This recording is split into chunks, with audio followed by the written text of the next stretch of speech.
Hey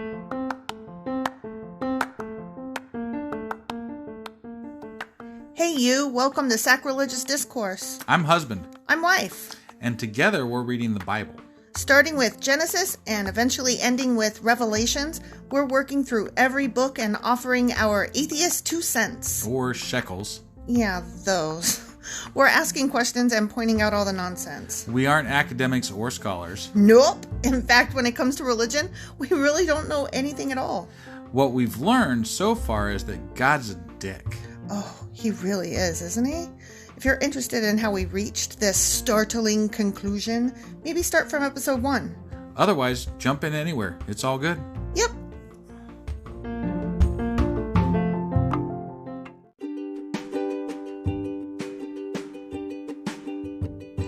Hey wife, we just got a new sponsor. It's Anchor. They must think we're doing something right because they picked us back up. That's amazing. Want to hear something even more amazing? Yeah? I actually know what they are. You are full of shit. I'm calling your bluff. Tell me about Anchor. Okay, so Anchor by Spotify is the easiest way to make a podcast with everything you need all in one place. I'm actually surprised you knew that, but did you also know that Anchor has tools that allow you to record and edit your podcast right from your phone or computer? Yes, because I see you do that on your phone all the time and it looks pretty simple. It really is, and when hosting on Anchor, you can distribute your podcast on listening platforms like Spotify and Apple Podcasts. But I use CastBox. Yeah, darling, I know you like CastBox. It gets distributed there too, and lots of other platforms as well. And how much are we paying for this awesome service? Absolutely nothing. Coolio! So then we should tell people to download the Anchor app or go to anchor.fm to get started? Yep, do it now. Husband. Wife. Do you remember what happened last week? No. That's all. That was the most simple you've ever been. Quick, straight, right to the point. Yeah, I ain't got time to fuck around tonight. Oh my. So, it was just more rules because we're in Deuteronomy. Okay. Yep. And it was about divorce and how that's a thing. Yeah. And how newly married husbands don't have to get conscripted into war and can stay home for a year. Okay. Kidnappers get killed. Yay. Yay. Parents are not punished for the sins of their children. Okay. And, I don't know. Stuff and things? Shit like that. Stuff and things. Stuff and things. All right. So... What? I got bored. I was like, Those things that happen. Go back and listen. Rules. It's an episode before this one. Just go back and listen to it, damn it. Yeah, whatever. There you go. Then you can know what happened exactly. It's just more rules. Which we should do before we start a fucking podcast. No, it's just more. There's so many rules. There's too many to keep up with. There are a lot of rules. And most of them don't make sense or they go against each other. Whatever. Yep. I'm bored of them. I'm not bored of us, and I'm not bored of this podcast. I'm just bored of, what happened? I don't care. I already More read fucking it. rules. I'm done with it. Rules and rules and rules. That was then. This is now. Some people die, some people don't. And next week it'll be different. Yeah. It'll be backwards. Except for, yeah, exactly. All right, what are we reading today? Deuteronomy Chapter 25. All right, let's go do this.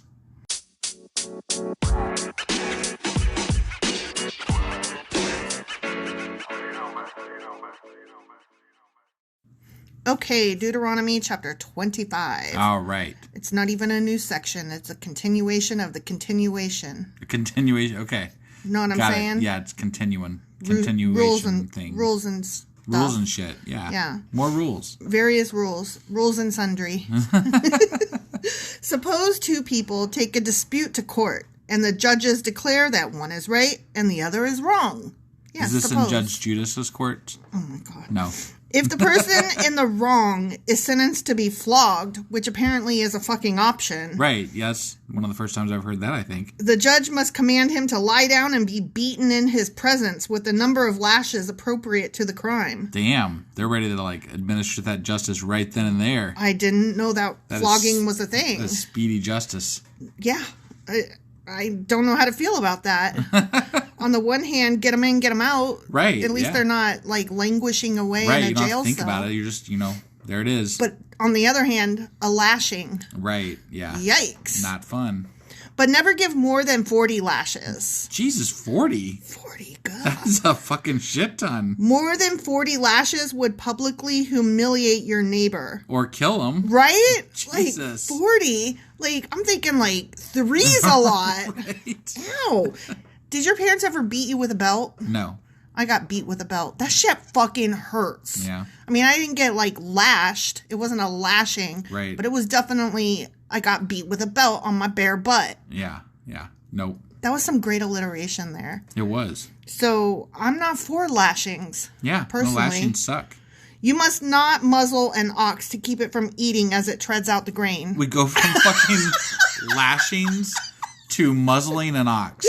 Same paragraph. What the fuck? They're just Same like paragraph. all over the place. They're like spaghetti and grapes and coffee right? and Mars. Yeah. It's like, they're What like, the okay, fuck? we just need to get all this shit in. Come on, write it down. But all in the same paragraph. Yeah, it's crazy. Okay. You know what? I gotta read it again because I wasn't paying attention because what? Okay. Don't muzzle your ox to keep it from eating as it treads out the grain. Okay. I don't know why. Right. So apparently it can eat the grain. Yeah. You know what? I wasn't going to muzzle my fucking ox anyway because I'm not a bitch. How about that? Yeah, there you go. If two brothers are living together on the same property and one of them dies without a son, his widow may not be married to anyone from outside the family. Oh, I see where this is going. Is this where you got to marry your brother-in-law or something? Instead, her husband's brother should marry her and have intercourse with her to fulfill the duties of a brother-in-law. So, if you died, honey, your brother would have to marry me and have sex with me. I can tell you right now, that shit ain't happening. Right. I mean, no offense against your brother. Yeah, he's a perfectly fine individual. Right, sure. I don't want to have sex with him or marry him. Yeah, right. No, thank you. Right. Goodbye. Right. Oh, the first son she bears to him will be considered the son of the dead brother, so that his name will not be forgotten in Israel. But wouldn't he have the same name as his brother? Probably. No. I guess maybe not. I guess they could have two different. No, they can't. I don't know. I don't even know. That doesn't make a lot of sense to me. But whatever. No, it would be like, so you die, right? Yeah. And so your brother marries me, and somehow magically my uterus jumps back into my body, and I'm able to have children, and I have a baby. Yeah. Okay? Then we name it after you, so that... Oh, I thought they were talking about, like, last name carrying on. Like, like... So that your name is remembered. Oh, I see. Yeah. Okay. Yeah. I got it. But if the man refuses to marry his brother's widow, she must go to the town gate and say to the elders assembled there, "My husband's brother refuses to preserve his brother's name in Israel. He refuses to fulfill the duties of a brother-in-law by marrying me." I would be What if he's already married? He's allowed to have more than one wife back then. Oh, okay. Remember? All right. They just aren't allowed to have many. And we were arguing over what many is. And we decided that 3 is many, but 4 is right out. So what if you have many, like what if you have just below many already? Like what if you have 3 wives? Right, and 4 is considered many, and then your brother's wife dies, and what are you supposed to do? I guess you have to marry. You can't have many, and you have to marry her. It says don't have too many, so it doesn't have a specific number, so he has to marry her. But I want to know what that specific fucking number is, though. Just not too many, okay? Just don't have too many. Okay. So the elders of the town at that point, when she is like, he's not going to marry me. I would be like, will you please not marry me? The elders of the town will then summon him, and I lost my place, and then summon him and talk with him. Okay, they will summon him and then talk with him. Okay. So they're going to try to talk him into it. Well, at least they're not stoning them to death. If he still refuses and says, I don't want to marry her, the widow must walk over to him in the presence of the elders, pull his sandal from his foot, and spit in his face. Damn! Wow! What's the pulling the sandal from the foot have to do with spitting? I mean, like, maybe she's gonna beat him with it. But they didn't say that, so that's interesting. But she's got his shoe now. Okay, now what? And she's gonna spit in his face. Now what, though? Then she must declare, "This is what happens to a man who refuses to provide his brother with children." So you get spit on? Ever afterward in Israel, his family will be referred to as, quote, the family of the man whose sandal was pulled off.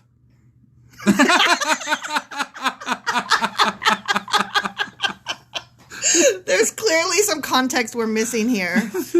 Oh, not the sandal. Not the gumdrop buttons. I think we need to write that one down to look into because that's so funny. What does it mean? We're missing something.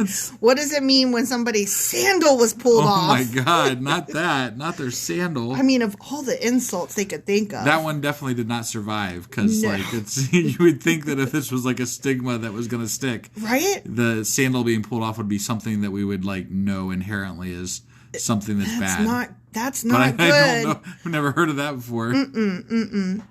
Okay.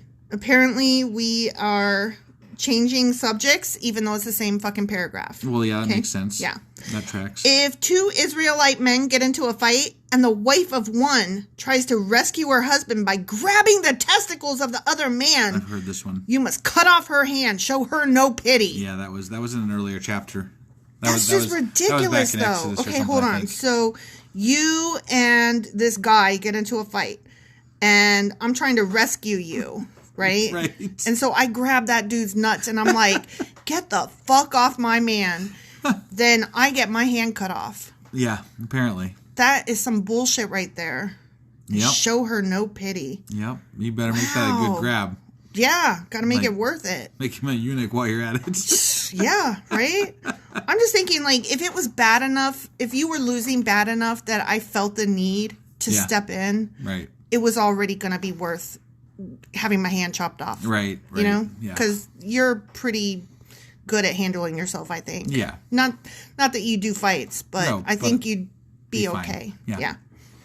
I mean, not against a gun, obviously. Well, yeah. That's like one of my favorite scenes ever is in Indiana Jones. And they're like on this, like, just on the one side of a bridge or something. There's one guy with like two swords and he's like going swinging his swords all around and stuff. And then Indiana Jones just is like, whatever, and then just pulls out the gun and shoots him. Do you know that was an improvised scene? The entire cast had, like, dysentery or some shit that day. Like, they were all shitting their brains out. And Harrison Ford was like, I can't do this scene because there was supposed to be like a fight scene. Yeah. And so he just pulled it out and did it. And it worked so well. Everybody cracked up so hard that they kept it. Well, yeah, it's an iconic scene. I know, but it's just that it was improvised based on diarrhea. That's awesome. Right? Yep. I thought that was a great story. No, that's a great story. Okay, sorry, pop culture reference for the win. Definitely. Okay, you must accumulate... No, that's not right. You must use accurate scales when you weigh out merchandise, and you must use full and honest measures, so don't be a cheater. Right. Okay? Yes, use always... I'm having problems reading today. You really are. I fully apologize. Okay.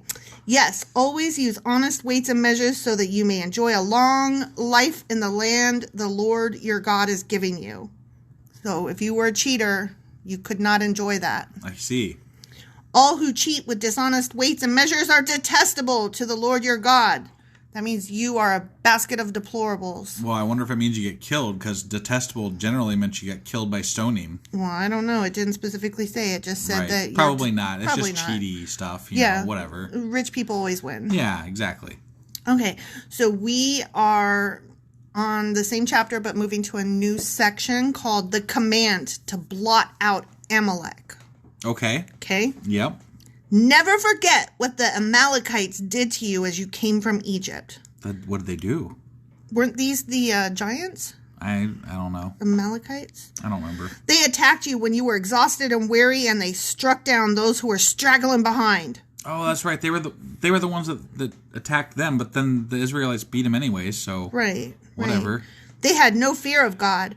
Therefore, when the Lord your God has given you rest from all your enemies and the land he has given you as a special possession, you must destroy the Amalekites and erase their memory from under heaven. Never forget this. But they wrote them into the Bible so that they'll be remembered forever. I know. Kind of counterproductive there, don't you think? Forget this name that you're writing down, but always read these so... Never forget it. Yeah. Weird. It is. Why would you do that? Really weird. Also the end. Oh, yeah. But...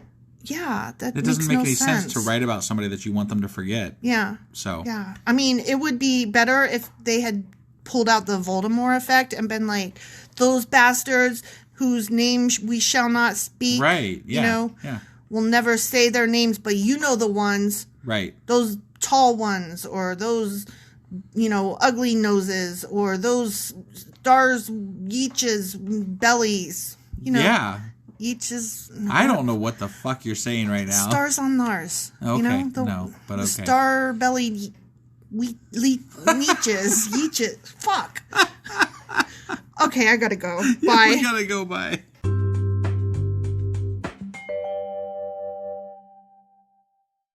Husband. Wife. I have to say real quick what happened before I forget it. Okay, do it. Okay, so I can only give you 40 lashes, and if you die, I have to marry your brother, and we have to blot out Amalek. The end. That's what happened. Okay, perfect. He didn't even ask me what happened. I know. I was like, okay, I just looked this up real quick. Oh, okay. So you're just getting it out of the way. You're like, I got to get this out of my brain right now. Yes, because I also couldn't remember, so I had to look. Oh, okay. So I looked, and that's what happened. Now everybody knows what happened last time. Husband. Yes. Wife. Are you ready to do a podcast? I am. Okay. What are we doing today? We are doing Deuteronomy Chapter 26. Yes. Deuteronomy Chapter 26. Here we come.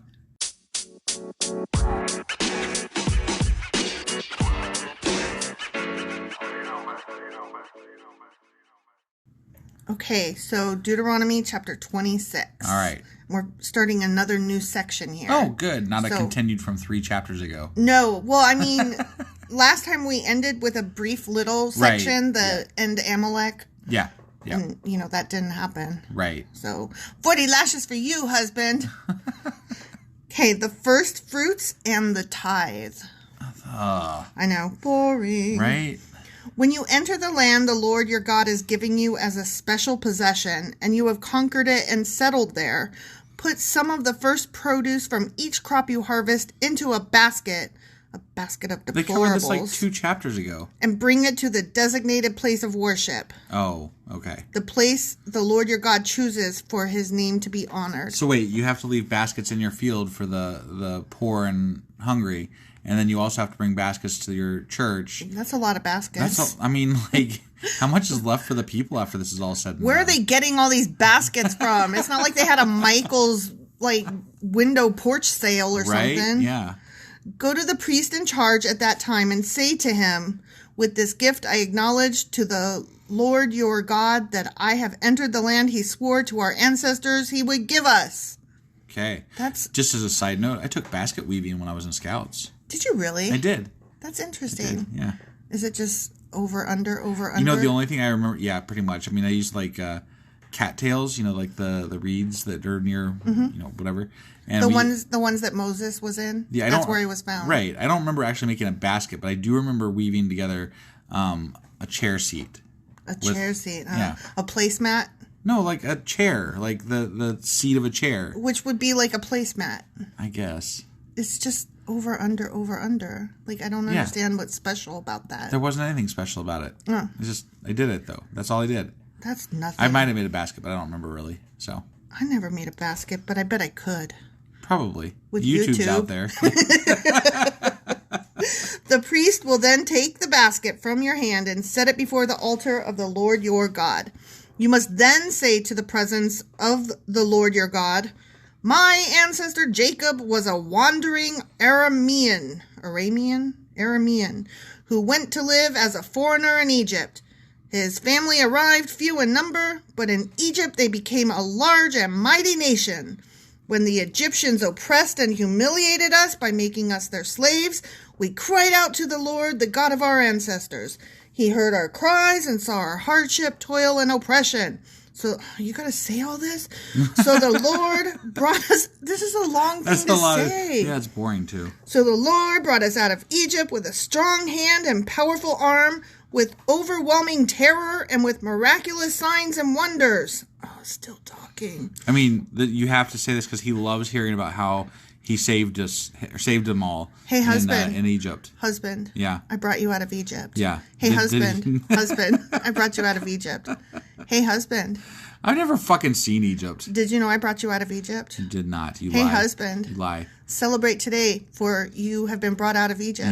Yeah, whatever. He brought us to this place and gave us this land flowing with milk and honey and giants.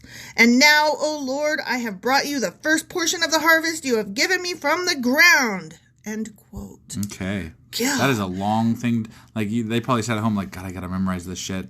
Could you imagine being a priest guy who had to hear this like over and over and over? Like, okay, everybody say it all at once. 1, 2, 3, blah, go. Blah, blah, blah. Okay. Yeah. Done. Then place the produce before the Lord your God and bow to the ground and worship before him. I bow to no man. I will not kiss the ring. Right. Afterward, you may go and celebrate because of all the good things the Lord your God has given to you and your household. Unless you're, homeless and poor, in which case, what are you celebrating? Right. Which they have admitted there are those who are homeless and poor. Yeah. So what am I celebrating again now? I don't know. Remember to include the Levites and the foreigners living among you in the celebration. Yeah. Even though they ain't doing shit. Right. Every third year, you must offer a special tithe of your crops. And what is a tithe? Do you know? Giving. You give it to the, it's a offering. Right. And it's usually like 10% off the top or something. Right. Yeah. In this year of the special tithe, you must give your tithes to the Levites, foreigners, orphans, and widows, so that they will have enough to eat in your towns. All right, that's fair. I don't mind that, I guess. Yeah, that's fine. Yeah. Give it to the needy. That's a good cause. Yeah. That's a good thing. I like that. Then you must declare in the presence of the Lord your God. Oh, another declaration.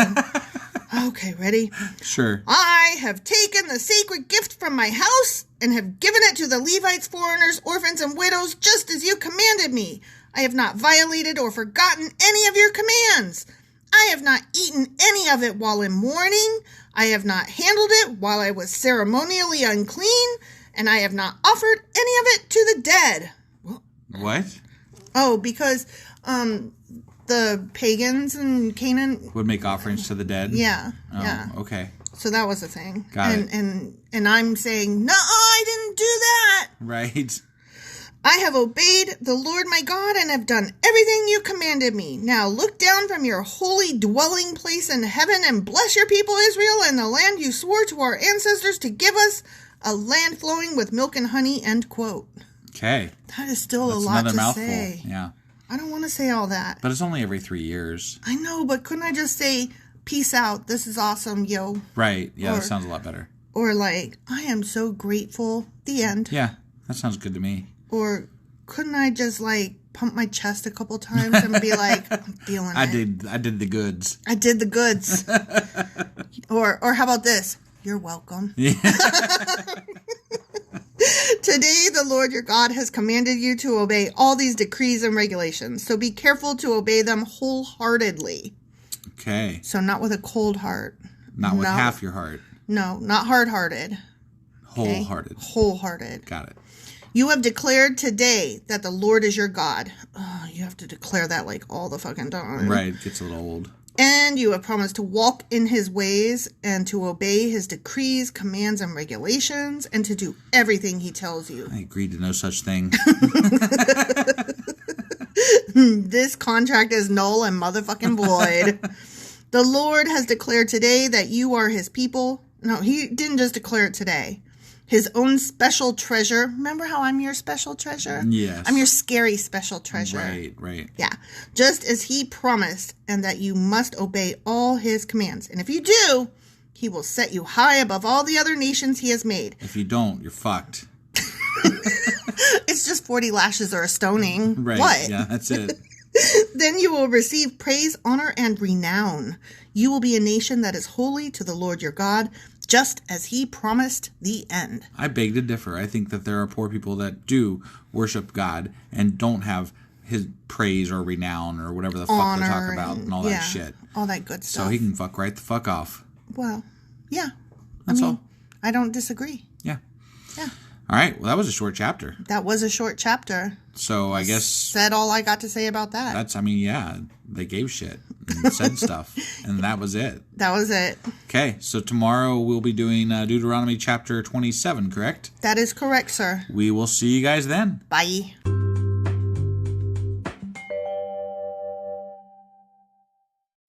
Husband. Wife. Do Do you remember what happened yesterday? I remember it was a really short chapter, but that's about all I remember. It was about baskets and tithing. Oh, that's right. That's right. That's baskets and tithings. Yeah. That's pretty much it. Okay. Do you tithe? I do not tithe. I do not tithe either. I ain't got the money for that. Right, yeah. If you were going to tithe, who would you tithe to? My first choice would be, either a good cause for like saving this person or that person, but really probably NPR. That's what I was thinking, like NPR and like the Diabetes Association. Yeah. I also really like the Make-A-Wish Foundation. Sure. So, yeah. Yeah, I could find endless things to donate to that I think are good causes. So absolutely. But, Planned Parenthood would be a good one. Right. Yeah. Yep. Particularly if they're in Texas. Yeah. We just need more money, then we'll give everybody all kinds of money. I will tithe. I'll tithe. Yeah. But not in the biblical sense. Not today!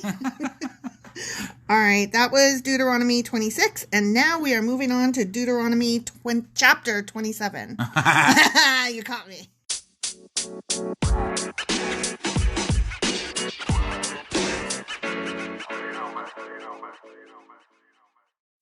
Okay, Deuteronomy 27. Don't ever do that again. We said you were tired, so I was trying to entertain you. Oh, no, you don't need to entertain me. You need Wakey, to wakey. keep our listeners listening. That's the more love me. Thing. They love me. Okay, new section. The law to be recorded on Mount Ebal, or Ebal, or Ebal. Sure, one of those. I'm going to call it Ebal. Okay, you do that.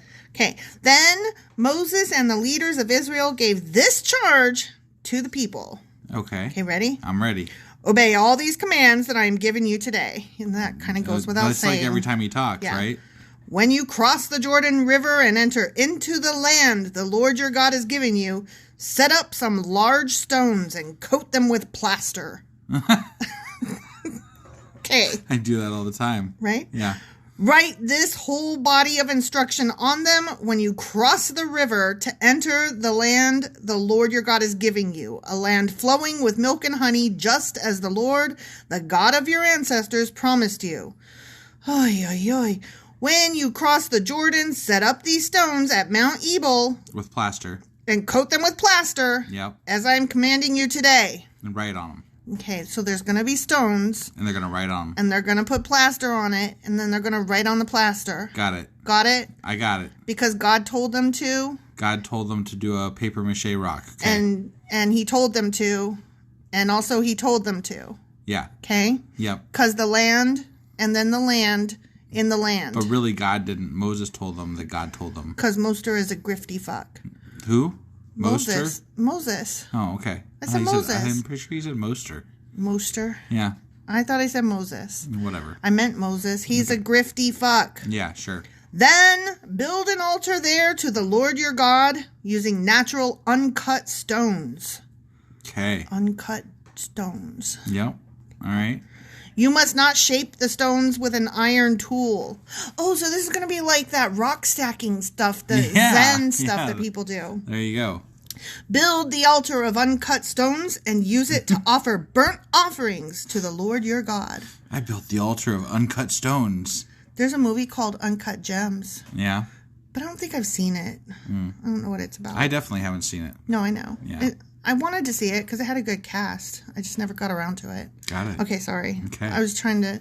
This is boring, so... It is, actually. I was interjecting Plaster stones, uncut stones, written on plastered stones. You're stoned. I'm stoned. Stone the harlot. What? I don't know. Okay. Yeah. Also, sacrifice peace offerings on it. Ooh, and celebrate by feasting there before the Lord your God. You must clearly write all these instructions on the stones coated with plaster. Okay. My God. He really thought that those people were dumb because he was like, write a plus sign. Write a plus sign on the rock. On the rock, write a plus sign. I don't feel like something written on plaster on a rock is going to last really long. Probably not. That's just my feeling. Like when it's out in the weather and, things happen and just feel like that'd disappear pretty quickly. It's like sidewalk chalk. Yeah, right? Then Moses and the Levitical priests addressed all Israel as follows. "Oh, Israel, be quiet and listen. Quiet! Quiet, you. Yeah. Today you have become the people of the Lord your God." But yesterday you weren't. Yesterday you weren't. Today you are. Yeah. "So you must obey the Lord your God by keeping all these commands and decrees that I am giving you today." And write them in plaster. Oh my God. It's like, oh, they make me so tired. I'm like, Moses, can you move on? Enough with the fucking laws and the decrees and the fucking rules and the offerings and the whatever. Ugh, it's so tiresome. Okay, next section. The curses at Mount Ebal. These are those mountains that they were talking about, right? No, it's the same mountain. Oh, okay. Unless they made a mistake, because he's like, at Mount Ebal, right. Stack the stones, uncut, blah, blah, blah. No, what I'm asking is this one of those mountains that they were on? Like, maybe. Okay. I don't know. It doesn't make sense to me. Okay. But, okay. The curses at Mount Ebal.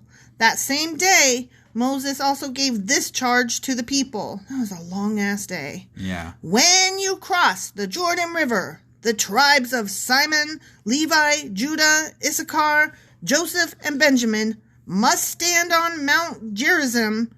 Oh, yeah. "To proclaim a blessing over the people." You go. You were right. I was wrong. Okay. "And the tribes of Reuben, Gad, Asher, Zebulun, Dan, and Naphtali must stand on Mount Ebal to proclaim a curse." I knew Dan was in the bad crowd. Yeah. He's son of none. Son of none. Dan. No, you're right. Who is he? He's nobody. Dan is the one that we just made fun of for the longest time. Because his name is Dan. Yeah. The tribe of Dan. The tribe of Dan. Yeah. Sorry. Okay, sorry. God, you don't have to look at me like that. I can't be expected to read well and remember everything. Okay, sorry. Remembering is your gig. We're all gonna lose then. We're all gonna lose. Okay. "Then the Levites will shout to all the people of Israel." Okay, ready? I'm ready. Here's the curses. Okay. We're doing the curses now. Curses, got it. "Cursed is anyone who carves or casts an idol and secretly sets it up. These idols, the works of craftsmen, are detestable to the Lord." And all the people will reply, "Amen." Yeah. Blah, blah, blah, amen. Okay. Okay? Don't make idols. Don't make idols. For the umpteenth time. Right. "Cursed is anyone who dishonors father or mother." And all the people will reply, "Amen." Okay. Right. This sounds like the 10 fucking commandments. Yeah, I mean, that's, yeah. Okay. Just some of them they're saying as curses and some they're not, I guess, whatever. So obey your parents even if they are fuckfaces. Right. Got it. Yeah. "Cursed is anyone who steals property from a neighbor by moving a boundary marker." That bitch. And all the people will reply, "Amen." Yeah, don't move that fucking boundary marker, guys. Okay? Mm-hmm. Amen. Amen. "Cursed is anyone who leads a blind person astray on the road." That's fair. Come on, that's just good fun. No! What? No. I'm joking. You apologize. I apologize. Right now. Yeah, I apologize. That was not okay. Obviously, that's not just good fun. Okay, I know, but, like, they can't see us. But it seems like a ridiculous thing to just call out from a mountain. Don't lead the blind guy astray. That's right. That's a curse. And all the people will reply, "Amen." See, I was going to say fair, fair, fair. That is cursed. Yeah, no. Cursed be, you bastard. I agree. That is fair. Yeah. But it just seems an odd thing to yell from a mountain. Like, how many times did that happen? Right? That they had to spell it out. Yeah, if it's one of the big things you're covering, you know. Right? Okay. Plus, these are the things they're writing on the rocks, too? Yeah. Okay. "Cursed is anyone who denies justice to foreigners, orphans, or widows." And all the people will reply, "Amen." Mm-hmm. Yeah, don't be a dick. Got it. "Cursed is anyone who has sexual intercourse with one of his father's wives, for he has violated his father."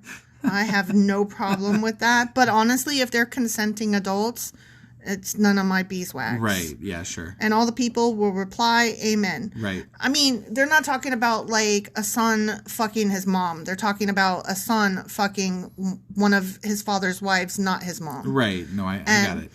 You know, I'm not here, I think it would be gross, but I'm not here to tell somebody else, don't fuck your stepmom. Like, if they're consenting adults, it's none of my fucking business. Sure.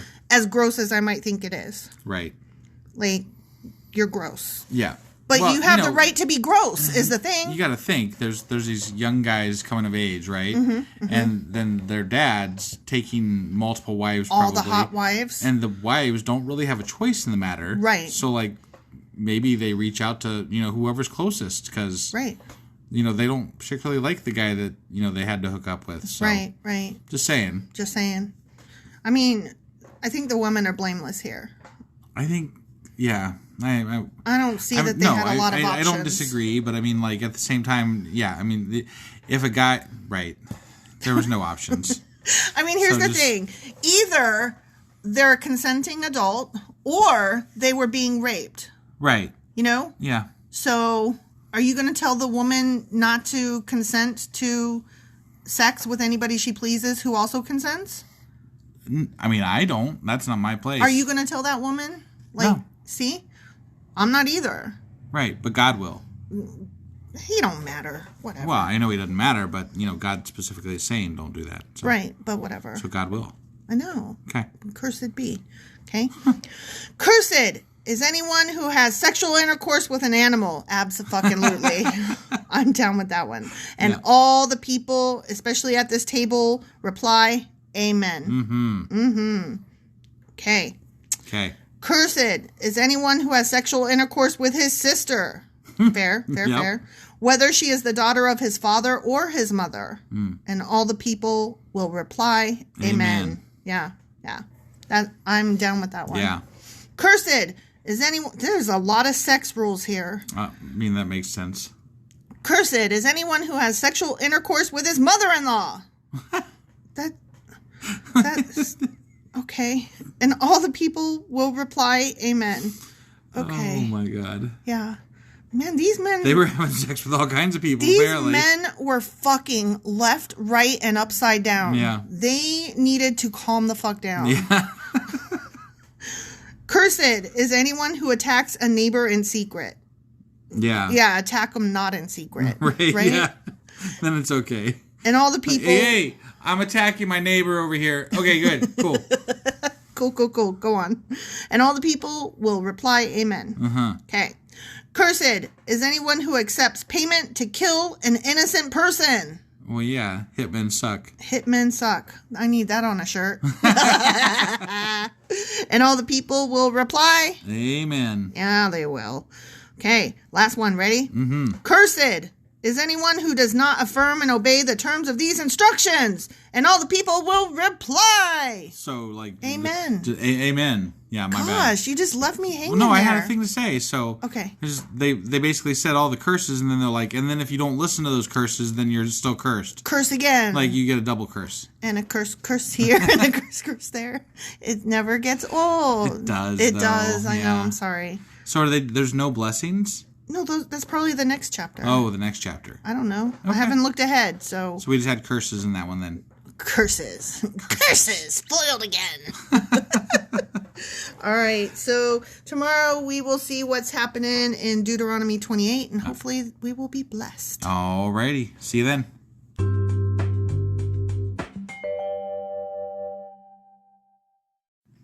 Husband. Wife. Do you remember what happened yesterday? Yeah, the Israelites and the tribe of Dan were getting their curses on top of Mount Ebal. They actually were. That is correct. Very good. And there was lots of amening. Amen. And plaster rocks. Yeah, they had to stack those rocks. Yeah. And then put plaster and rules on them. Yeah. Weird shit. Weird shit. All right. So what are we getting into today? Deuteronomy chapter 28, which hopefully will have blessings. Yeah. All right, let's do this.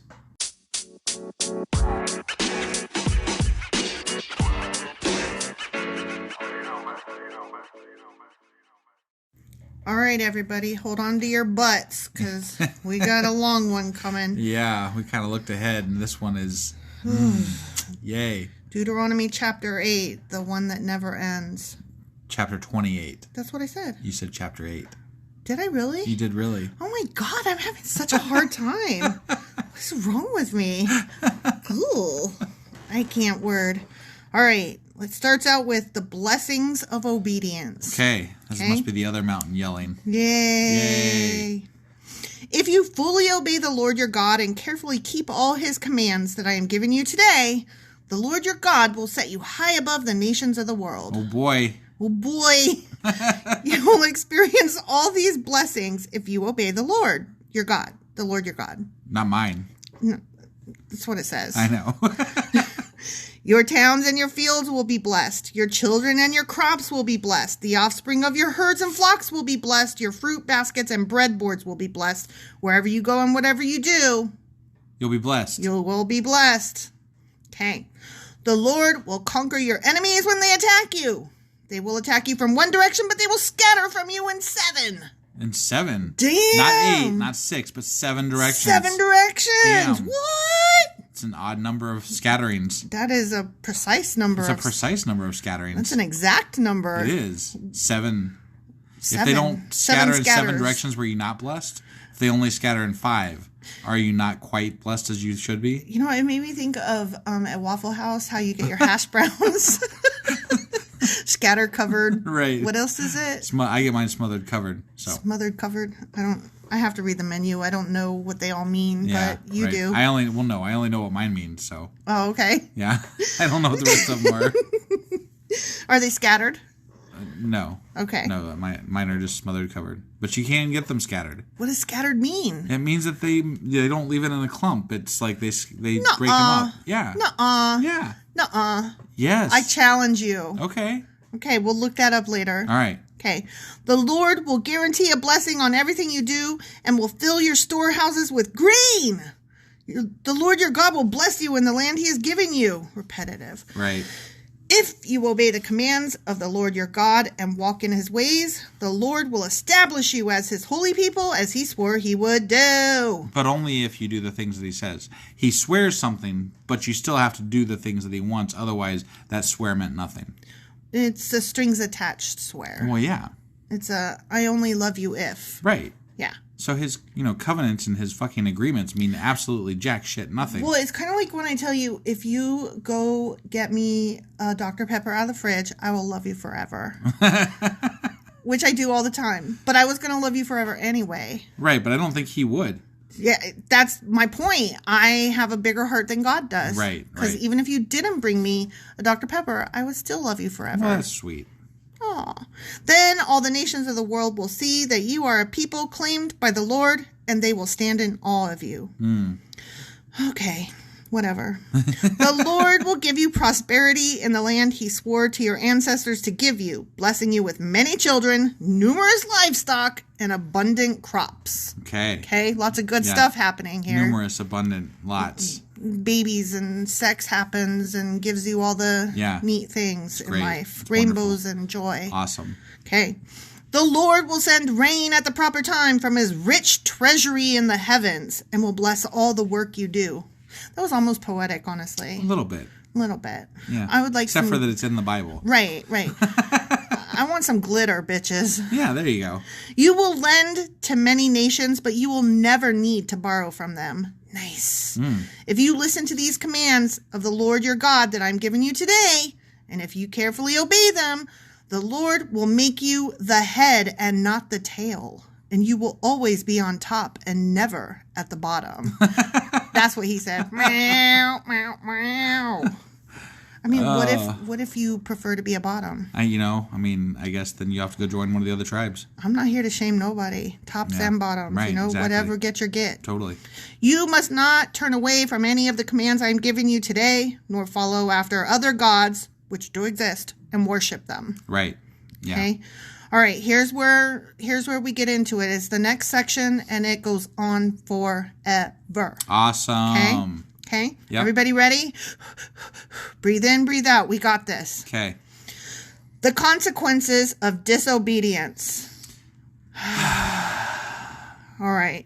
But if you refuse to listen to the Lord your God and do not obey all the commands and decrees I am giving you today, all these curses will come and overwhelm you. Oh, no. Your towns and fields will be cursed. Your fruit baskets and breadboards will be cursed. Your children and your crops will be cursed. The offspring of your herds and flocks will be cursed. It's a lot of cursing. Woo! I thought these were supposed to be blessings. My God. Wherever you go and whatever you do, I will be right here waiting for you. Okay, no. He'll be right there cursing you. Yeah, that's what it says. You will be cursed. Wherever you go and whatever you do, you will be cursed. Yeah. But I like the Richard Marx version better. The Richard Marx version is definitely better. The Lord himself will send on you curses, confusion, and frustration in everything you do. Oh, that's why I have such a hard time with math. I'm cursed. I'm cursed. Until at last you are completely destroyed for doing evil and abandoning me. Yeah. He's like, don't leave me. But if you change your... well, I mean, I don't know. Who knows? Whatever. I was going to say, maybe you have a chance to change your ways, but I don't really give a shit. Yeah. I'm like, no, this is all stupid. It's all... how many times have we said, whatever? Because it's just too much. Right, yeah. It's just so ridiculous. Yeah. Okay. The Lord will afflict you with diseases until none of you are left in the land you are about to enter and occupy. Just going to kill them all. The Lord will strike you with wasting diseases, fever and inflammation, with scorching heat and drought, and with blight and mildew. That mildew. Oh. Gets you every time, man. It does, man. That black mold. Yeah. These disasters will pursue you until you die. Man. The skies above will be as unyielding as bronze. Okay. What? How unyielding is bronze? I mean, it's a metal, so I'm assuming it's pretty unyielding. But I mean, gold is a metal, and it's kind of yielding. I still wouldn't want to, like, beat my head into it. No, obviously, but I mean, so it's it depends just on what your idea curse. of unyielding is, but, you know. It's an odd curse. It definitely. This is the Bronze Age, so they had bronze.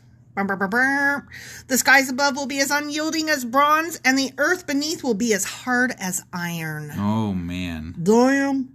The Lord will change the rain that falls. This is supposed to be the chapter of blessings, as opposed to the one we just read, which was the curses. That was the first section of the chapter. I know. It's just that this is what happens if you don't listen to it. Right. It's ridiculous, is what I'm saying. Yeah. It's so, like, you get two blessings. And anyways... Well, they want to make sure, anyway, they want to make sure that you get your, you have to understand you're going to be punished. Right. Do you have it yet? Do you understand that you will be punished if you break these rules? If you're going to be punished anyway, you might as well live your best life. But if they got the message through to you? Yes. Do you think they got it? Do you think they've said it enough? Do you think they made it clear? Punishment and curses. Okay. Punishment and curses. Right. A life of misery and drudge. Got it. Got it. Okay. The Lord will change the rain that falls on your land into powder.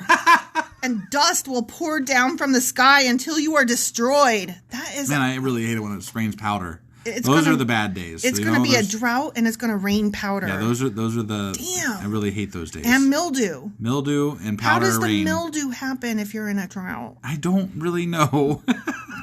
I'm just saying, like, I thought mildew had to have... rain, yeah. Moisture.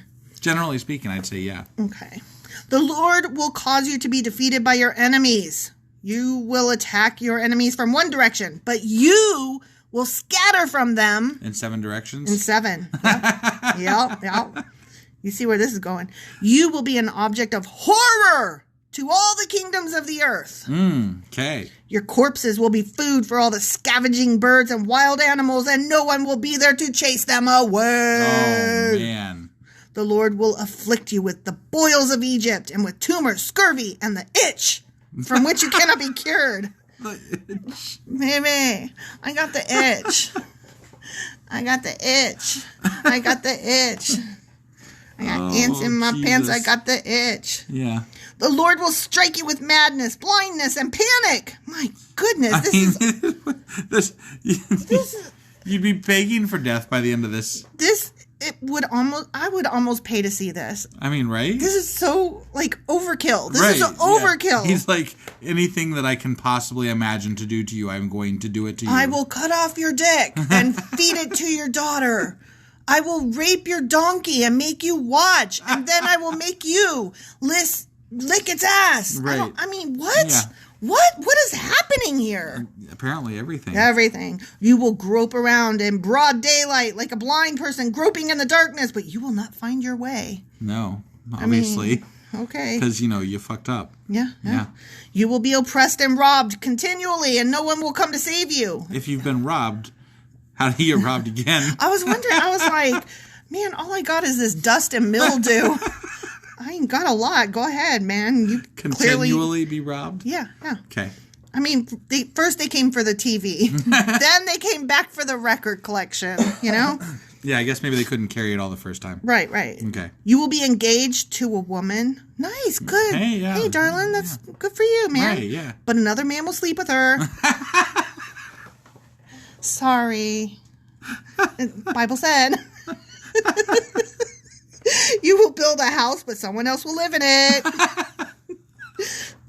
Oh my God, this is too much. You will plant a vineyard, but you will never enjoy its fruit. Yeah, this is awful. Your ox will be butchered. I told you! Your ox will be butchered before your eyes, but you will not eat a single bite of the meat. Man. Your donkey will be taken from you. Okay. Never to be returned. Your sheep and goats... My ass won't come back to me. That's a country song if ever there was one. Your sheep and goats will be given to your enemies, and no one will be there to help you. You will watch... Oh, this one hurts. Does it? As your sons and daughters are taken away as slaves. Oh. Well, I mean, they were enslaving other people's kids, so... Right. I know. Hard to feel pity. Know. Yeah. Like, whatevs. Right. Your heart will break for them, but you won't be able to help them because you got all this dust and mildew. Yeah. You got to stay home and clean. A foreign nation you have never heard about will eat the crops you worked so hard to grow. Yeah. You know, those guys over there. The ones you haven't heard about. You know, those guys. Those guys. You will suffer under constant oppression and harsh treatment. You will go mad. You are already mad. That was a different curse. You will go mad because of all the tragedy you see around you.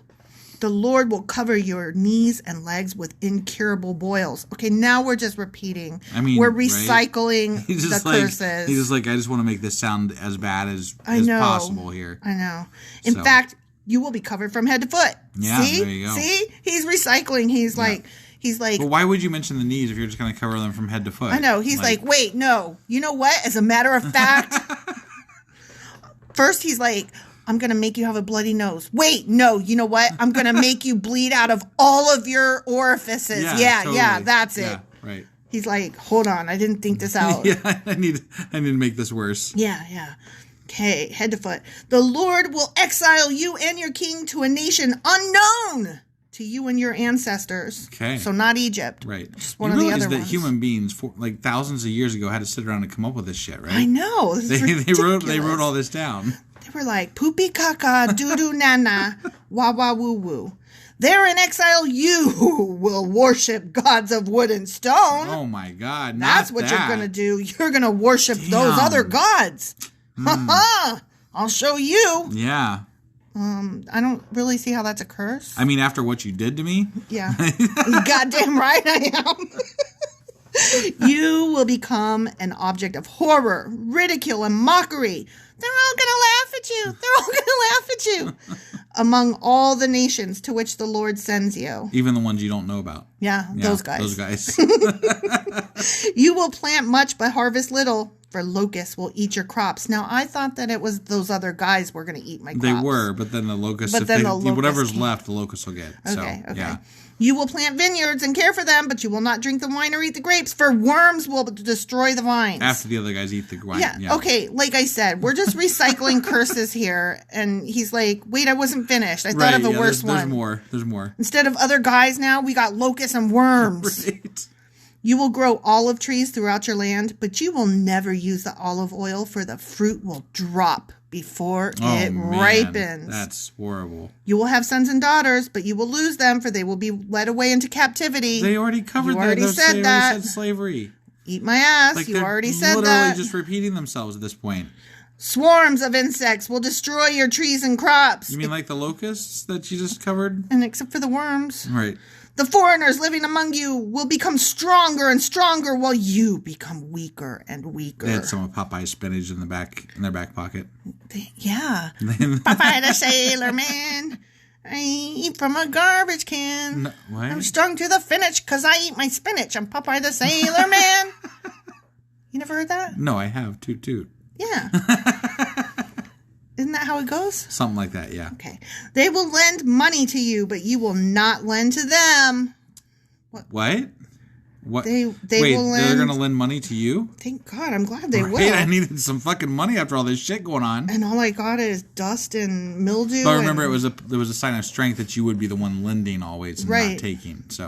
But apparently you'll have money. Yeah. So that's fine. That's fine. You know. They will be the head and you will be the tail. I don't even know what the fuck that's supposed to mean. Like heads and tails, you know? I know, but heads gets to go first. But what does it mean? Like, what does that exactly mean?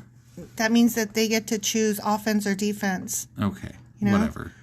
That means that they get to choose which side of the field they want to play on. Sure. That means that they have home field advantage, and it means that they get to decide if they're a top or bottom. I decided that this whole chapter sucks. We got more to God go. Sucks. We got more to go. Hang in there. Okay, I'm hanging. Come on. We can do this. Yep. We're just reading the Bible here. No, I know. If you refuse to listen to the Lord your God and to obey the commands and decrees he has given you, all these curses will pursue and overtake you until you are destroyed. Mm-hmm. These horrors will serve as a sign and warning among you and your descendants forever. If you do not serve the Lord your God with joy and enthusiasm for the abundant benefits you have received, damn it, you will serve your enemies, from whom the Lord will send against you. Yeah, you better serve me with joy, god damn it. It reminds me of family night when my dad would get like super fucking pissed if we were like, oh man, really? And he would turn around and he would be so mad and like fire would come out of his eyes and he would say, you will have fun. Yes, that's exactly what he said. How did you know? and it always made us laugh and then we got in trouble. Because we were like, how dare you have a good time at my expense. Oh my God, that reminds me. I'm sorry. I know this is too long, but I need this distraction. Okay, so remember that Thanksgiving when my mom was like trying to gather us all in the dining room and to pray, you know, so that we could sit down and eat Thanksgiving dinner. Right, and then my sister goes, everybody get your ass in here and sit down. Shut the fuck up so we can pray.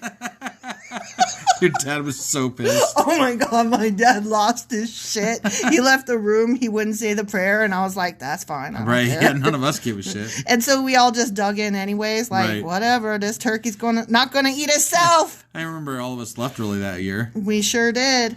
Yeah. Oh, to be a Christian. Mm-hmm. Get your ass in here. We got to pray. Yeah.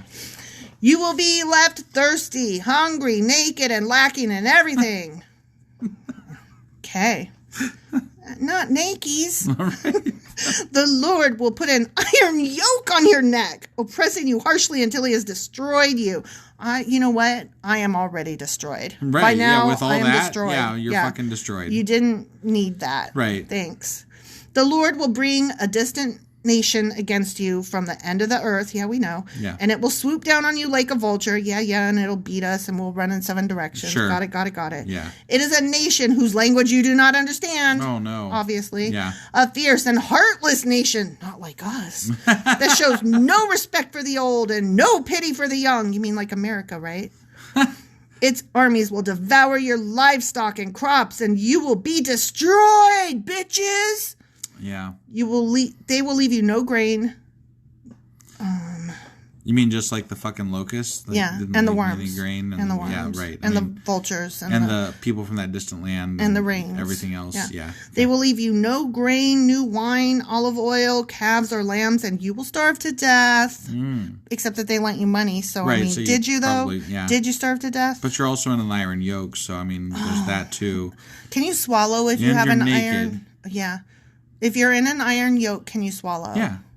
It's like a harness thing for your neck, basically, I think. So you can still eat. You're good. Yeah. You're fine. Yeah. You're just naked and unhappy and miserable with lesions all over you. Sure. And money. You have money. You probably have it up in your asshole because I don't know where else you're going to put it at this point. I mean, you're holding it in your hands, maybe? You ain't got pockets. Maybe.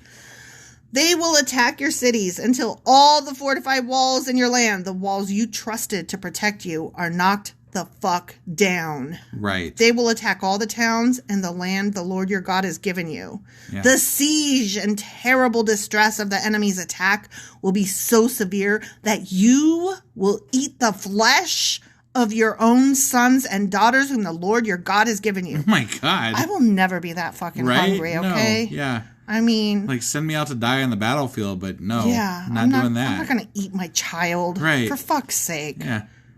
I would say I would probably throw myself off a cliff and let my kid eat me before I'd eat them. Yeah. Cool. The most tender-hearted man among you will have no compassion for his brother, his beloved wife, and his surviving children. So you're going to harden his heart, then he's not going to actually feel what you're wanting him to feel. Yeah. Like, you're wanting him to suffer, but if you turn him into an asshole, he's not going to he's not going to feel the suffering. Right. Right. You want a man with compassion to stay compassionate because then he'll really suffer. Right. This is so stupid. It is. It's like God did not know psychology or anything. Right. Right. He will refuse to share with them the flesh he is devouring, the flesh of one of his own children, because he has nothing else to eat during the siege and terrible distress that your enemy will inflict on all your towns. That bastard. Hey, come on, Dad. Pass a piece of Sam over here. Oh my God. Honey, please. Dr. Pepper and an arm. I need an arm. The most tender and delicate women among you. Damn, tender and delicate. Mm-hmm. So delicate she would not so much as touch the ground with her foot. That is a bitch right there. How do you get by in life if you don't touch the ground with your foot? She gets carried everywhere because she's an uppity whore. Damn. Yeah. That's crazy. That's like them chicks that are all over YouTube with their beauty things and they're like, I've never touched the ground in my life because yeah. You know. Yep. Will be selfish toward the husband she loves and toward her own son or daughter. She will hide from them the afterbirth and the new baby she has born so that she herself can secretly eat them. Oh my God. That's where they get the baby eating. Oh my God. Oh my God. She's going to eat that baby. Oh my God. She's going to give birth and then she's going to eat her placenta and baby. And he's not going to notice that she does not have a baby bump. How is she fucking hiding a baby and the placenta and shit? And like, she had it real quiet like? Is that what's going to happen? I mean, it happened in A Quiet Place. Yeah. Okay. That lady had that baby so quiet. Sure. Okay. She will have nothing else to eat during the siege and terrible distress that your enemy will inflict on all your towns. If you refuse to obey all the words of instruction that are written in this book, and if you do not fear the glorious and awesome name of the Lord your God, then the Lord will overwhelm you and your children with indescribable plagues. Unlike the ones he already just described? Like, again, we know, God, we know. Yeah. We got it. Right. You're going to kill the fuck out of us. These plagues will be intense and without relief, making you miserable and unbearably sick, as plagues do. Right, right. He will afflict you with all the diseases of Egypt that you feared so much, and you will have no relief. We know you already, literally in the same chapter, just said this. Yeah. We know. This is a lot of, like... This is like, craziness. Fuck you. I will... Do you love me? I will burn the shit out of you. You still like me though, right? Right, yeah. Yeah. The Lord will afflict you with every sickness and plague there is, even those not mentioned in this capital book of capital instruction. Book of instruction. Oh, is that... Okay? That's what we're calling this Bible. Book of instructions? Yeah. So... The Lord will afflict you with every sickness and plague there is, even those not mentioned in this book of instruction. So he's leaving some creative license here. Until you are destroyed. Yeah. Though you become as numerous as the stars in the sky, false, few of you will be left because you would not listen to the Lord your God. I'm going to say that none of you would be left. Right. Not just few of you would be left. All that shit, yeah, that's pretty none harsh of shit. You. It's pretty harsh. None. Oh, we still got so much to go. That's fine. Let's do it. Okay. Let's do it. I mean, I'm just letting you know. No, I know. Oh, if you need to pause and go get a drink, guys, we'll be here when you get back. Well, yeah, the pause button's handy like that. I know.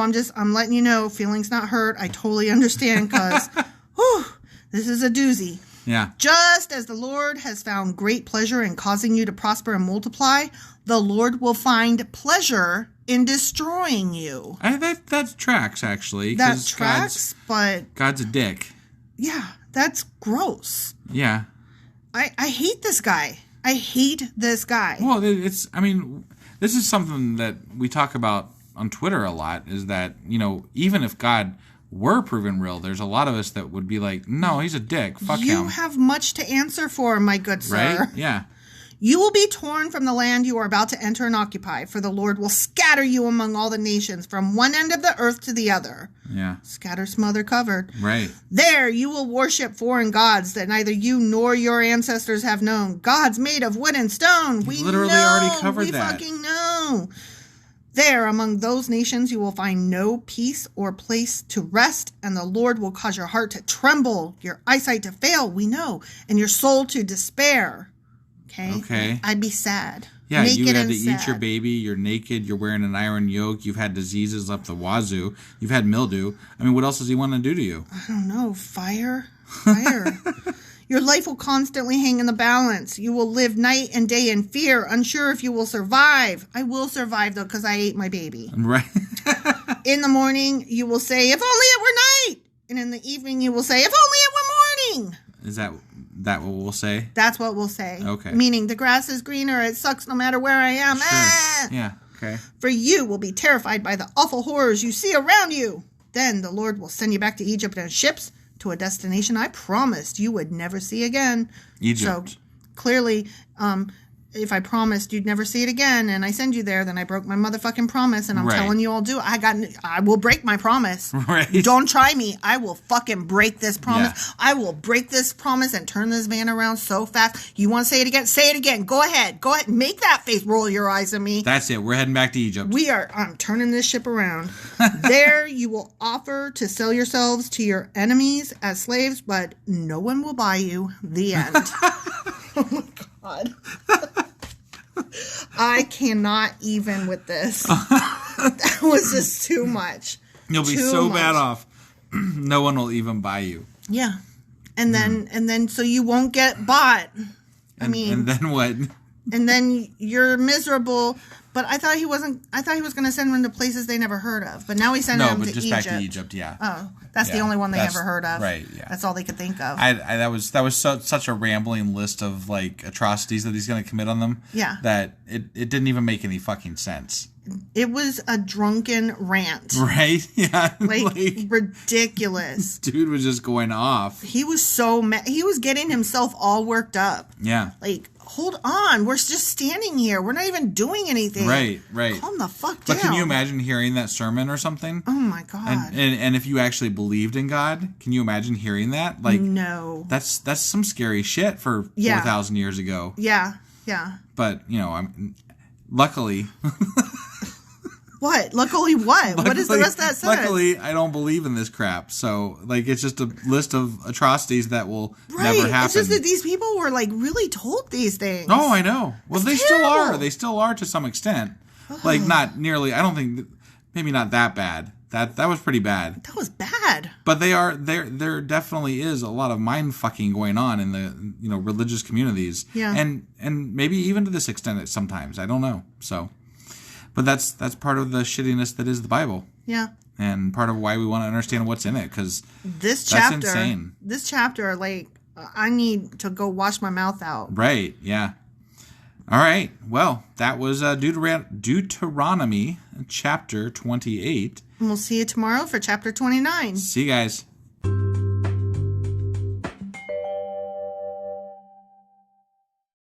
Husband. Wife. Do you remember what happened yesterday? I remember that God wanted us to eat babies. God gave, or according to Moses anyway, he gave a bunch of you better obey me or else. And the or else's were so scattershot. It was I'm going to get you.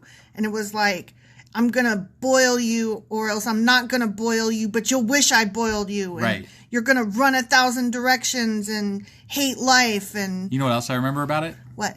God said he was going to enjoy it. Yeah. I'm like, what the fuck is this fucked up crap? Yeah. That was not a loving God just then. No. He was a dick. He was just a dick. Just like I've said all along, he's a dick. He's a dick. Okay, so what are we reading today? Deuteronomy chapter 29. Let's do it. Do it.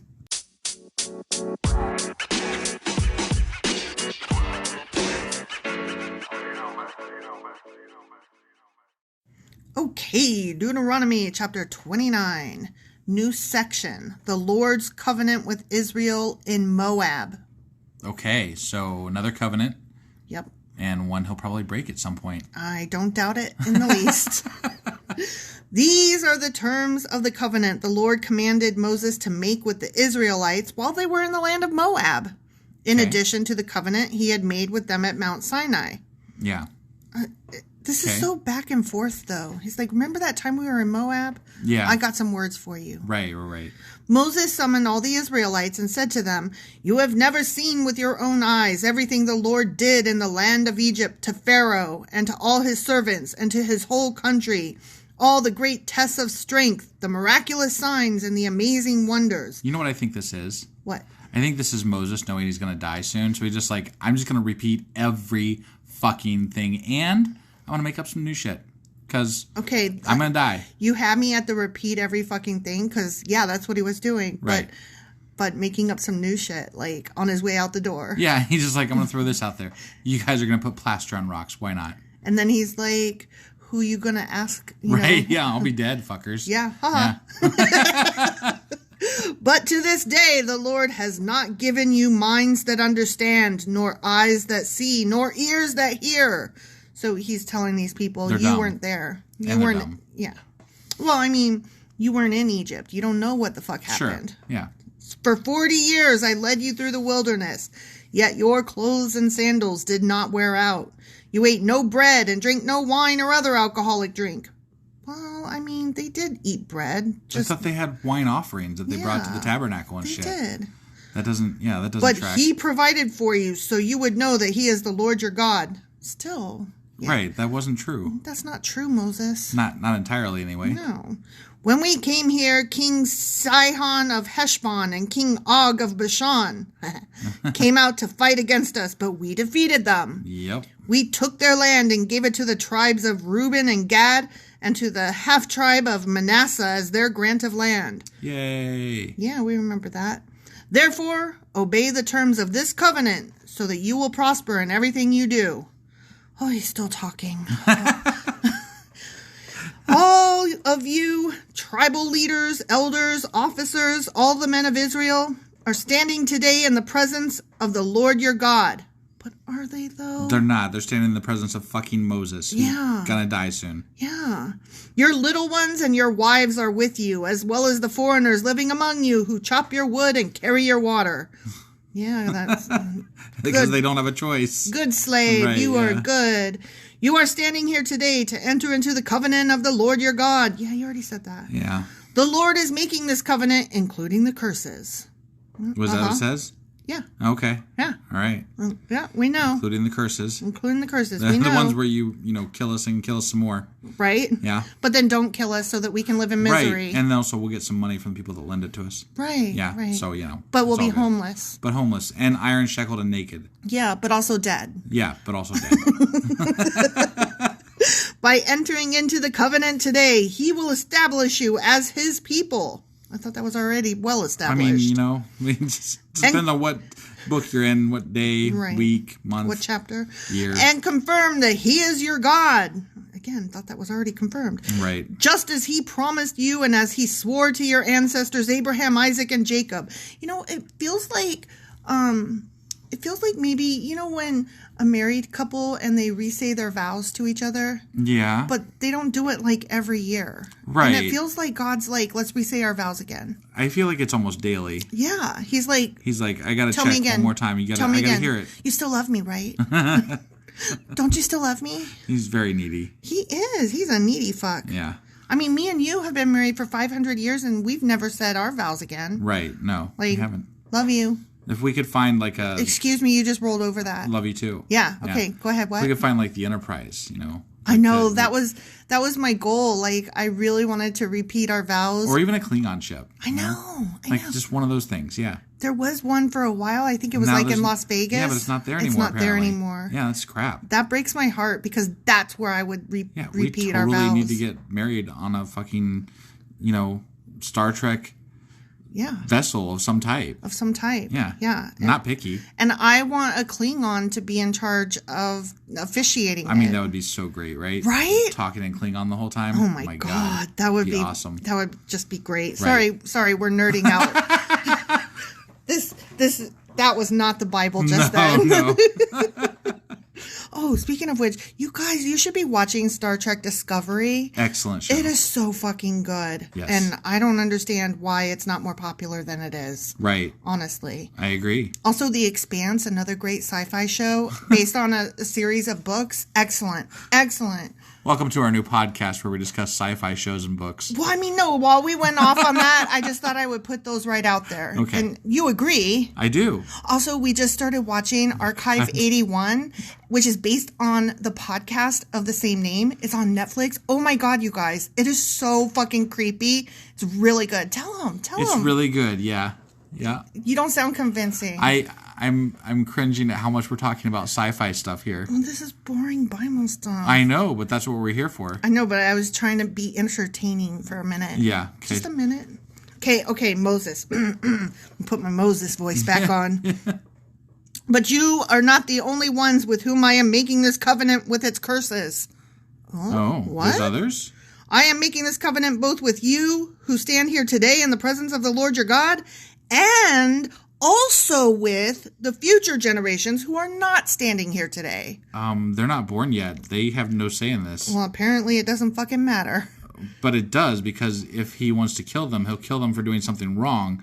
But they're being forced into this covenant by their current There's no such thing as free will in the Bible. Right, apparently. I mean, you're born into slavery, or you're born into Israelite covenant with God. Yeah, it's bullshit. Thing. Yeah. You remember how we lived in the land of Egypt. You just said they don't. Oh my God. Like, that was like a few sentences ago. I know. And how we traveled through the lands of enemy nations as we left. Yeah, but again, you said that they don't remember. Right. You have seen their detestable practices and their idols made of wood, stone, silver, and gold. I am making this covenant with you so that no one among you, no man, woman, clan, or tribe, will turn away from the Lord our God to worship these gods of other nations. But so many people did turn away while they were on their trip. I know. And worshipped other gods. And God fucking, according to the Bible, God killed them for it. He lost his shit. Yeah, like multiple times. And I'm like, why? Why? What the fuck? Dude, you should be like, hey, that was bad and wrong. Let's teach you the correct way, not I'm going to kill you now. I mean... That's a little drastic. What's a little death amongst friends? I guess. And so that no root among you bears bitter and poisonous fruit. Okay. I mean, that's saying so that you don't have kids that turn bad. I guess, yeah. Yeah.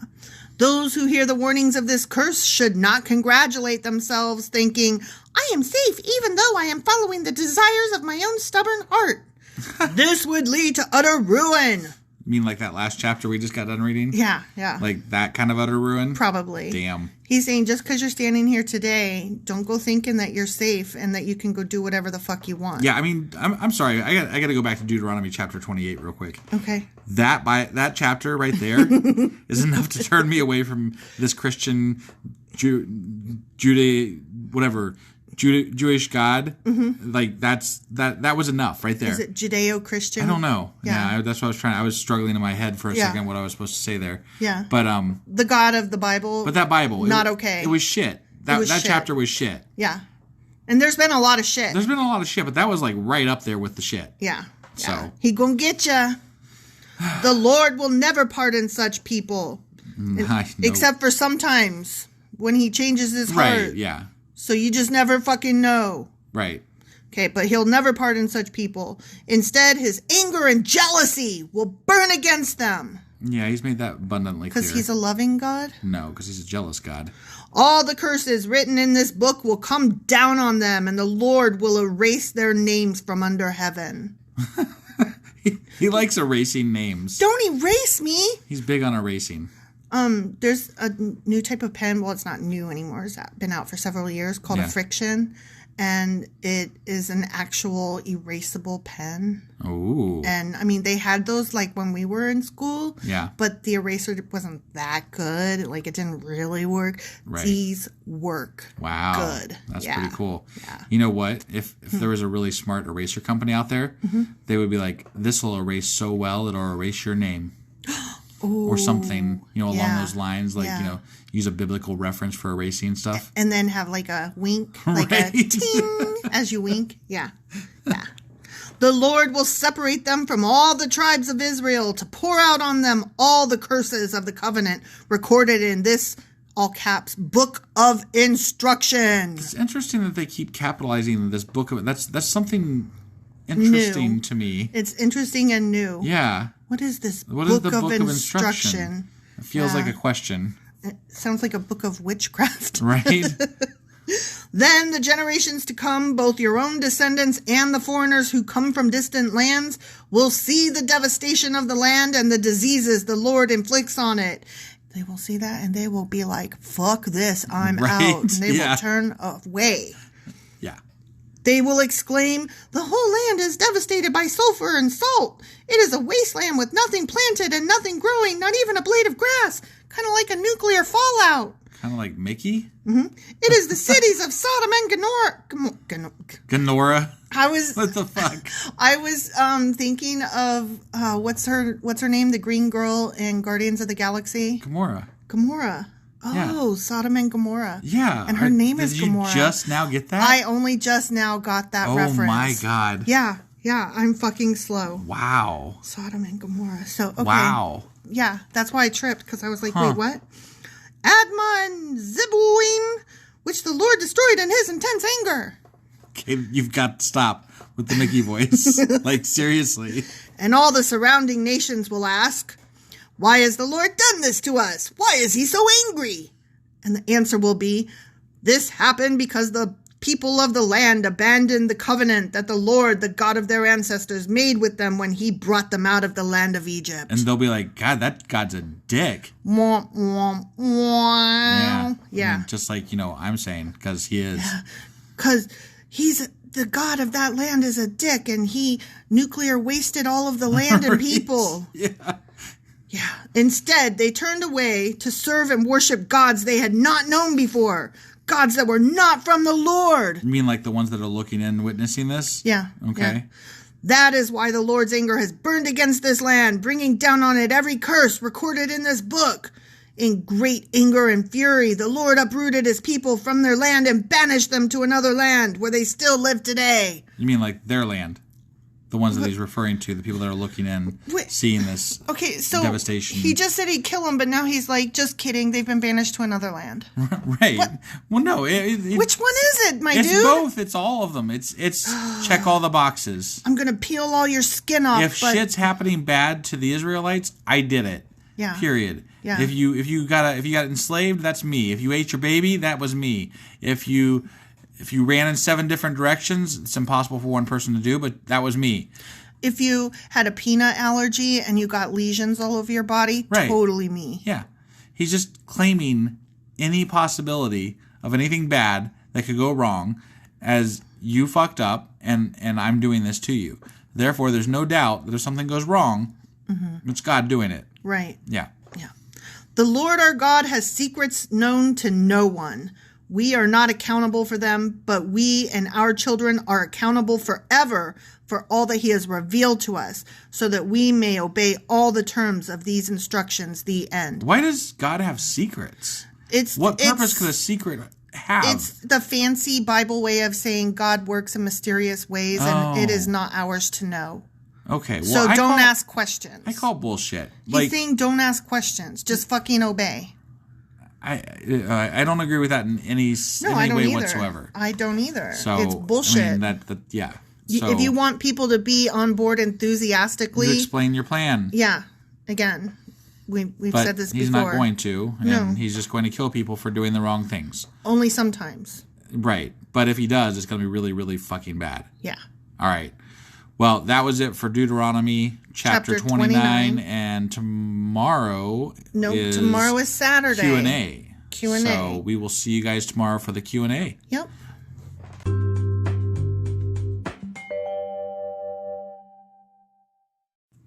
husband. Wife. It is a Q&A day. It sure is. Do you know what we're talking about? I have no idea because you've kept me in the dark on this one. And I kind of wanted to talk about the book of information capitalized, but we're saving that for another time. So because I had already done a lot of research. No, I know. For this one. I'm all for it. We're going to talk about sandals. Sandals. Oh, that's right. Yeah, remember? Yeah, that was that saying, like, when they're going to say he's the guy that had his sandals taken off or something like that. Yeah, or whatever the hell it was. That one. It was from Deuteronomy Chapter 25, verses 9 and 10. Such a ridiculous And it was when thing. the lady was supposed to marry her brother-in-law if her husband died. And if he didn't want her, she didn't want... Oh, he wouldn't take her, so she had to address the elders. Right. Yeah. Okay. And say all these words, and then she had to spit on the ground in front of him. Right, and he'd be forever known as the guy who had his sandal removed. Right. Just the one sandal. Yeah, just the one sandal. Yeah. Okay. All right, well, let's go find out what the fuck's up with sandals. Right? All right.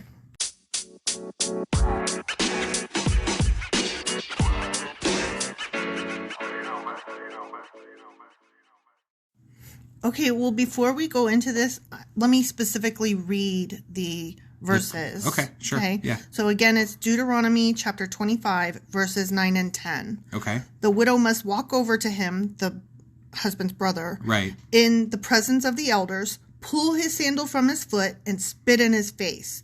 Then she must declare, "This is what happens to a man who refuses to provide his brother with children."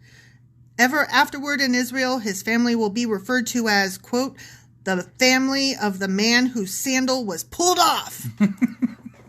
Exclamation point. It just seems so fucking ridiculous. Right? Like, I mean, first of all, like, you're being forced to marry your brother-in-law. I know, right? And second of all, the woman's getting upset because she can't. And also the man is... just the whole thing's ridiculous. I know. It's very weird. Okay. All right. Okay, first of all... let me talk about the spit real quick. Sure, yeah. So, the translation that we read says spit in his face. Yeah. But most of the other translations and scholars all agree that she doesn't spit in his face. She has to spit on the ground in front of him. Okay. But I really, really like the imagery of her spitting in his face. Definitely much better. Yeah. So, shoes as a whole and feet are very symbolic throughout the Bible. There are places in the Bible where they would take their shoes off if they were walking on hallowed ground or walking or standing before the Lord barefoot kind of thing. Yeah. So that's one thing we have to keep in mind too, is a lot of this is symbolic. Okay. Okay. All right. And also it's transactional. Like a lot of their ceremonies and their things that they have to reenact, they're transactional. Like, I will do this and then you will do that, and then at the end of it we will agree that this is what these things mean. Okay. And they're almost always somebody's gaining something from somebody else. Got it. Okay. Yep. So in this particular transaction, the exchange is in ownership. Okay. And the shoe represents that ownership. So somebody is giving up, they're ceding their right to ownership over something, and the shoe represents that. So they're ceding their right to ownership over the woman? Yes. Is that essentially... So that she can marry somebody else. Oh, but because they're also going to be shamed for doing so, correct? Because they're going to be forever known by this. Yes and no. Okay. I mean... Yes, because, he'll be known as the guy who lost his shoe. Right. But it's more of an image thing. Like, he'll be known as the guy who didn't marry his dead brother's wife. Okay. But it also means that if she remarries, they remember that that's okay. Okay. Because... In a lot of these... Because there was a public transaction. Right, exactly, okay. Exactly. So it's less of a shame thing than it is we're pretending it's a shame thing, but I'm cutting the ties in front of everybody. And that's why it has to be in front of elders. Got it. Okay? So it's almost like a legal thing. It is. It's a very legal thing. Okay. Very legal. Because really... they don't have to have a wedding ceremony. When her husband dies, she's automatically married to dude. Oh, so he's literally giving her up. Yes. He already, quote unquote, kind of owns her. Yes, he does. He's literally cutting that ownership off. Exactly. Okay. And otherwise, which is probably unless it. I mean, I'm sure there was times where it made sense, like, and it wasn't shameful, but it's a shameful thing to the woman to be cut off like that. I would imagine as part of why they shame the man for doing it. Yes and no. If she had gone ahead and married somebody else, she would be considered an adulterer. Got it. Without this legal ceremony. Right. And sometimes there's even documentation that goes with it. Got it. So it allows both of them to not be legally wed to each other. It's almost like a public divorce. Okay. So it is legally binding when they do this. Sure. And it's a way of expressing their free will and choice. Okay. So they're expressing free will. Yeah. Okay. Yeah. I'm going to read this because I thought it was really interesting. Okay? Okay. All investigations into the concerned parties are conducted the previous day, on which both parties are instructed in ceremony details and on which the widowed sister-in-law is not allowed to eat. The ceremony should not be performed in the evening, nor on a Sabbath or a holiday, nor on the eve of a Sabbath. Oh, I just said that. On the Sabbath. Oh, not on the Sabbath or holiday or on the eve of a Sabbath or holiday. Got it. So they have to go, the elders have to go investigate them. Got it. And it's an event. It's a very social event. Like the entire village often will come out and watch this happen so that they're all witnesses to it. Got it. And they have to get 3 elders who are judges and of high standing. Got it. To perform this. Okay. And it's like a whole thing. They have to say it like 3 times, and then the people that are witnessing it have to say stuff, and it's a whole ordeal. It's a to-do. Huh. Okay. And they still do this in some Orthodox Jewish communities. That's interesting to me. Yeah. That's very interesting, actually. And the shoe? Yeah. Remember how I said it was symbolic? Yeah. The shoe usually is the property of the community. So the man puts this symbolic shoe on his foot. Okay.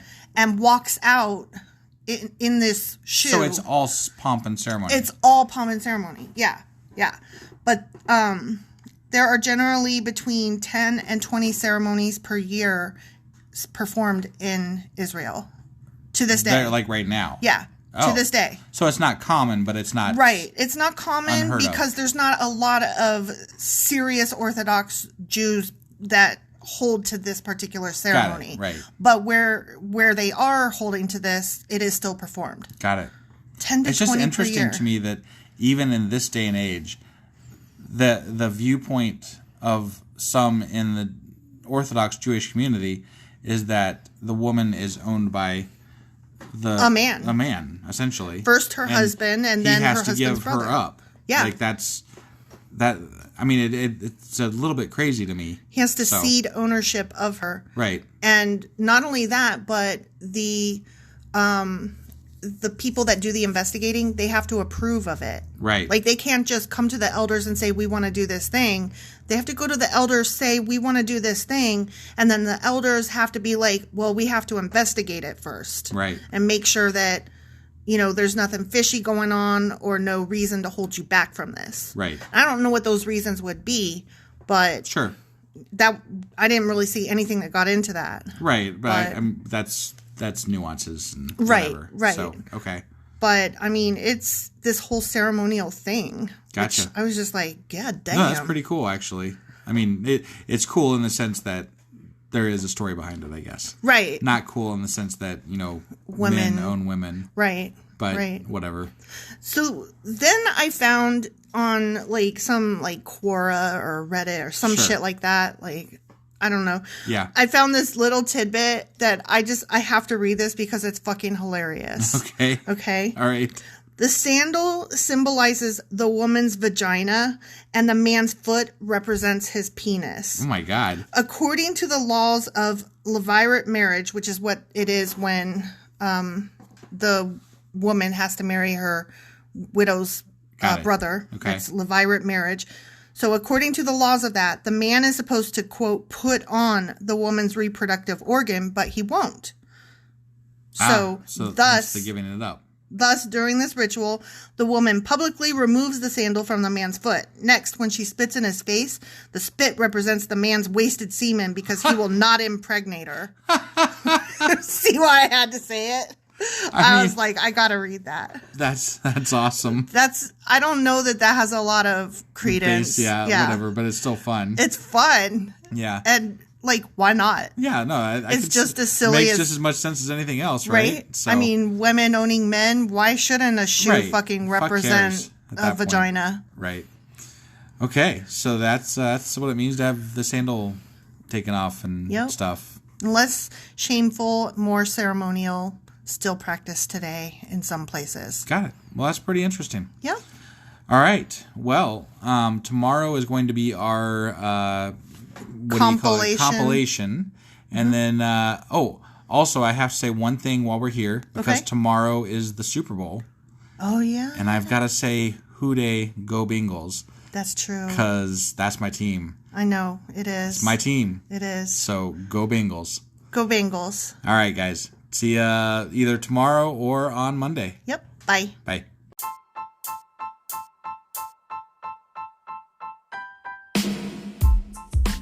Hey, wife. Yes, husband.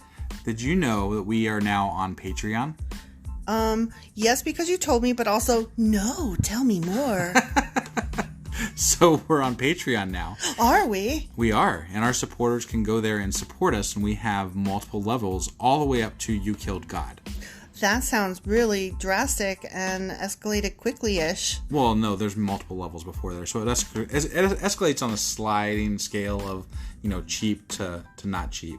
Oh. But, we can definitely use any amount. So, like, any support is always appreciated. So what exactly is Patreon? It's a place where you can show your support for our podcast. And just our podcast? Any podcast or any performer. But, we're the ones that, you're listening to right now. So maybe you should, support us. That'd be awesome. That would be awesome. But we love you anyway. So all you got to do is go to Patreon, look up Sacrilegious Discourse. It's actually patreon.com/Sacrilegious Discourse is our actual main page there. So head on over and send us some love. Yeah.